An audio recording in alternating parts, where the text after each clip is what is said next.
Let's come back to the studio. Still talking around, the cost of electioneering, nomination forms. Yes, the amended Electoral Laws Act is talking about 10 million naira for presidential, 5 million for governors, and, cascading down like that. And, as I said earlier, I see young people who are saying, yes, I think I have what it takes to be the president of this country. Yes. And you say a form will be 10 million.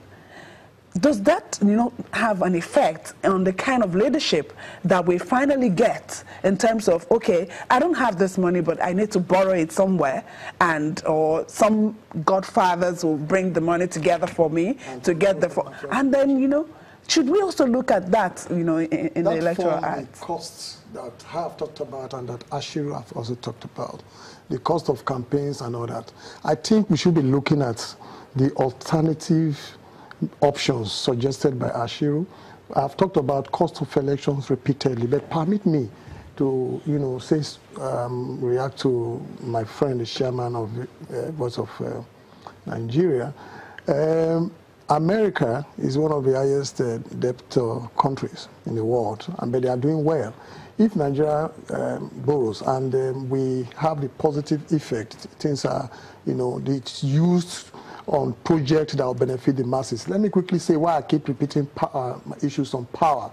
If you make electricity more regular and the costs, the money that will be saved goes to the individuals, to Nigerians. It doesn't go to the government, because I'm the one using generator. I'm the one buying diesel in my generator, both at home and in the office. And the barber is buying petrol in the small generator. All that will be saved. And that money comes to us. It will boost our, fund for other alternatives.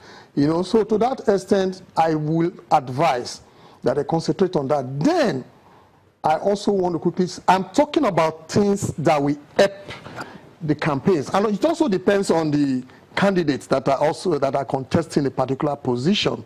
If despite my take on some issues that I feel the president should have addressed, if the contestant, that is those contesting against him, for my view, despite my criticism of the president, I will still vote for the president. It depends on the candidate that are contesting. Of course, you are APC member, so no. You will vote for him. I was never a partisan activist until when Buhari said he want to contest. Okay, I've never supported. Let's quickly look at what Nigerians can also do in terms of. I want to have a word on the cost of nomination forms, and that is to say that it is disenfranchising to set that quantum of money because I want to serve the country. Leadership is about service. And that's why we get the same sets of leaders year in, year out. Because it's only those that have stolen money in Nigeria that can afford, to set aside that quantum of money. Time was in this country when parties contribute money, political party, we contribute money to install a candidate in office.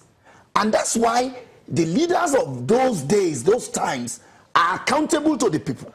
Okay, so today is the other way around. If I have money to fund an election, so who would I be accountable to? So that's a part and of that's the why some of our leaders have told us that contesting election in Nigeria is an investment, and that they must recoup more than 100% of what they have invested.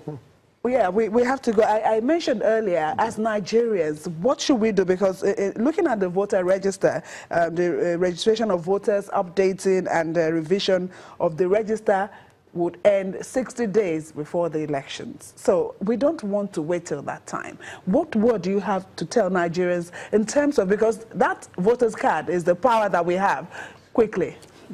Well, what I will have to tell them is to avail themselves that opportunity. But also to say that we are not in a democracy, contrary to what Mr. Ikechukwu wants us to believe.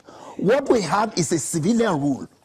And the kind of democracy that we are practicing here is disenfranchising the people, is disempowering the people. Thank you. And if you disempower them, there's no way they can contribute meaningfully into we have to go, but we all should get our voters' cards. And we'd like to thank you all for coming on this morning. A legal practitioner, Mr. Tony Dania, thank you for being here. A senior lecturer, Department of Political Science, University of Lagos, Dele Ashiru, Dr. Dele Ashiru, thank you for being here. And the Director General of Voice of Nigeria, Osita Ikechukwu, thank you all for sharing your thoughts with us this morning. It's going to be a continuing discussion ahead of the elections. We'll just take a quick break, and Sunrise will be back in a moment.